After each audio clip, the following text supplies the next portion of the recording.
সাপ এসে গেছিল, রাস্তায় একটা স্নেক এসে গেছিলো, তাই আমি একটু গাড়িটা স্টপ করে দিলাম। কেন একটা অবহেলা জন্তু মারা যাবে গাড়ি চিপা দিয়ে, তাই না? তাই বন্ধুরা, একটা অবহেলা জন্তুকে একটু একটু কেয়ার করা দরকার, তাই না? তাই ভাবলাম সাপটাকে না মেরে বাঁচিয়ে নেওয়াটাই ভালো, তাই বাঁচিয়েই নিলাম। গাড়ি ব্রেক করে নিলাম, সাপটাও নিজের রাস্তাতে বেরিয়ে গেল। আপনাদের তো ভিডিওতে দেখালাম সাপটা চলে যাচ্ছে গাড়িতে চাপা গেলে গাড়িটা মারা যেত সাপটা। ঠিক আছে বন্ধুরা, আবার আসছি আবার নেক্সট ভিডিও নিয়ে। এরকম রাস্তা এক দুটো হতে থাকে। আর যদি কোনো সাপটা বন্ধুরা যদি রাস্তার মধ্যে বেরোয় তাহলে মারবেন না, গাড়ি স্টপ করে দেবেন, না তো কাটিয়ে পরে বেরিয়ে যাবেন। ঠিক আছে, আজকের মতো এইটুকুই, আবার আসছি পরে নেক্সট ভিডিও নিয়ে।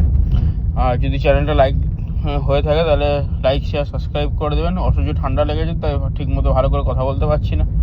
ঠিক আছে, বাই, গুড নাইট। এই বন্ধুরা দেখো কি সুন্দর টিকটিকির ডিম, কি দারুণ না? তাও আবার সুইচ বক্সের মধ্যে। কোথায় হতে পারে বলো তো?